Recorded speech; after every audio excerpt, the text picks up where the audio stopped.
What's up mates, with Gamescom we have just been hammered with new info about Devil May Cry 5 and there's a ton to look at.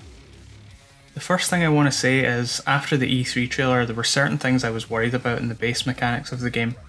It looked a little clunky and I thought the air combos looked kind of sticky for lack of a better words, a bit like D small MC, but this demo has completely cleared up every fear I had. The game looks so smooth and so fluid and perfectly weighty and I am more stoked than I've ever been. I was already pretty excited to say the least. Just look at this action, look at it, it's beautiful. And this is just some IGN dude mashing through with auto combo. I cannot wait to see what this game looks like a month down the line when people really start digging in and figuring out what's possible. The biggest piece of new gameplay info is finally getting a proper look at some of the Devil Breakers. Two of them were revealed, but for me personally the second one, Gerbera, really stole the show. People pretty quickly nicknamed it the Trickster Arm, which is a good summary, and this is the type of movement option I've always dreamed of for Nero, and just opens things up for him so much defensively as well as offensively, and just raw style, everything, it's great. No more stiff movement relying on caliber and other special moves to move around fixed distances. We've got fully omnidirectional air dodging, adding just so much movement and momentum to any combo you might want to do. The web manual says this dodge can reflect projectiles, and some people who played the demo have said it has invulnerability frames during the dodge, but we probably don't know the true extent of these until we can actually play the game properly. On top of this standard dodge, you can do a breakage attack consuming the arm. Gerbera's is this huge laser. While it looks like it does insane damage, it appears your guard is completely down the whole time.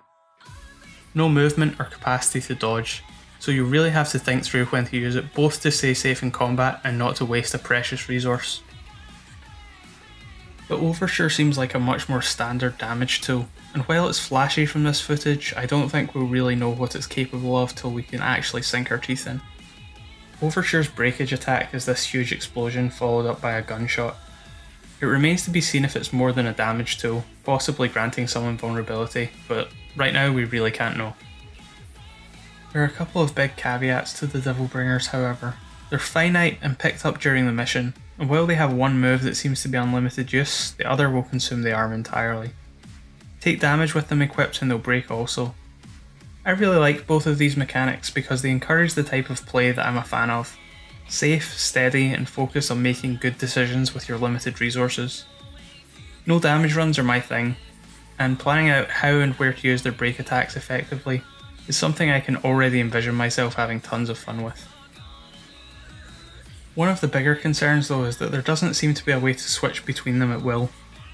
Having to break what you're currently using to get to the next arm type seems really dumb and pretty antithetical to the combat freedom the series is known for, so I really hope there's going to be some sort of switching system later in the game that's not available for this demo.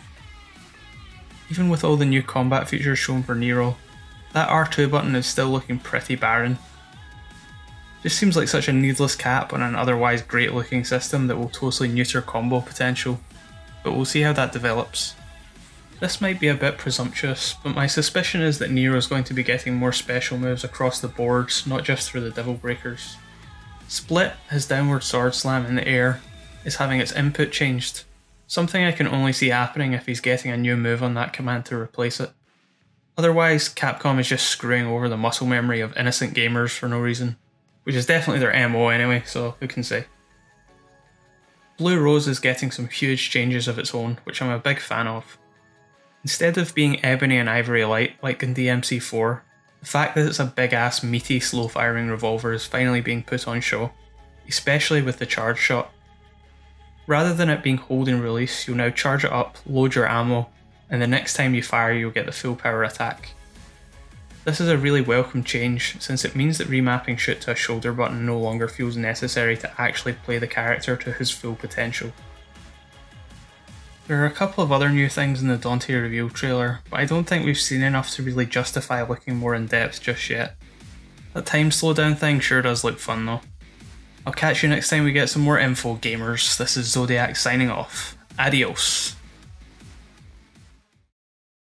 So long, Bowser!